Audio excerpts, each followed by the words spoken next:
হেফাজতে ইসলামের ভেতরে লুকিয়ে থাকা দেশি বিদেশি এজেন্সির চিহ্নিত দালাল এবং চরম স্বার্থান্বেষী ফেতনাবাজ আব্দুর রাকিবের মুখোশ আজ জাতির সামনে পুরোপুরি উন্মোচিত হয়েছে। এই ধূর্ত ও প্রতিশোধপরায়ণ ব্যক্তিটি দীর্ঘদিন ধরে নিজের আখের গোছাতে এবং কেন্দ্রীয় কমিটিতে পদ বাগিয়ে নিতে মাওলানা জুনায়েদ আল হাবিবকে নানাভাবে ম্যানেজ করার অপচেষ্টা চালিয়ে আসছিল। এমনকি বিভিন্ন মাধ্যমে সুকৌশলে সুপারিশের জোরালো তদবিরও করেছে। কিন্তু বিচক্ষণ মাওলানা জুনায়েদ আল হাবিব তার এই শয়তানি চক্রান্ত ও চরম ধূর্ততা ধরে ফেলায় তাকে বিন্দুমাত্র পাত্তা দেননি এবং কঠোরভাবে সাইড করে রেখেছেন। আর ঠিক এই ক্ষোভ ও ব্যক্তিগত প্রতিশোধ পরায়ণতা থেকেই সে এখন বর্তমান প্রেক্ষাপটকে কাজে লাগিয়ে মাওলানা জুনায়েদ আল হাবিবের বিরুদ্ধে সুগভীর ষড়যন্ত্রে মেতে উঠেছে।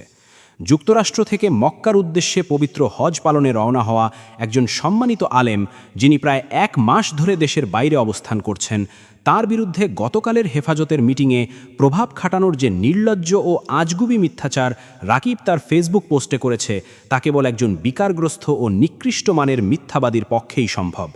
মূলত ছাত্রজীবন থেকেই এই রাকিব এক ভয়াবহ অপরাধপ্রবণ ও হিংস্র চরিত্রের অধিকারী।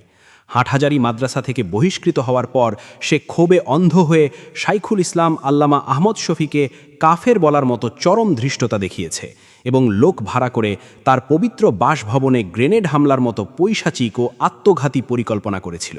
সেই ভয়াবহ গ্রেনেড হামলার ষড়যন্ত্রের অকাট্য ভয়েস রেকর্ড আজ সংরক্ষিত আছে, যা তার চরম সন্ত্রাসী মানসিকতার জীবন্ত প্রমাণ। এই চরম স্বার্থপর মোদিবিরোধী আন্দোলনের সময়কার এজেন্সির দালাল এবং উম্মার প্রকাশ্য শত্রুটি আল্লামা জুনায়েদ বাবুনগরীকে কঠিন মুহূর্তে অবর্ণনীয় কষ্ট দিয়েছে। শুধু তাই নয়, আল্লামা আহমদ শফির স্বাভাবিক ইন্তেকালকে কুজি করে সে আল্লামা মামুনুল হক সহ দেশের শীর্ষস্থানীয় আলেমদের মিথ্যা হত্যা মামলায় ফাঁসিয়ে আলেম সমাজকে নিশ্চিহ্ন করতে চেয়েছিল। অবশেষে এই চরম ফেতনাবাজকে হেফাজতের সমস্ত পদ থেকে লাঞ্ছিত করে বহিষ্কার করা হয়েছে।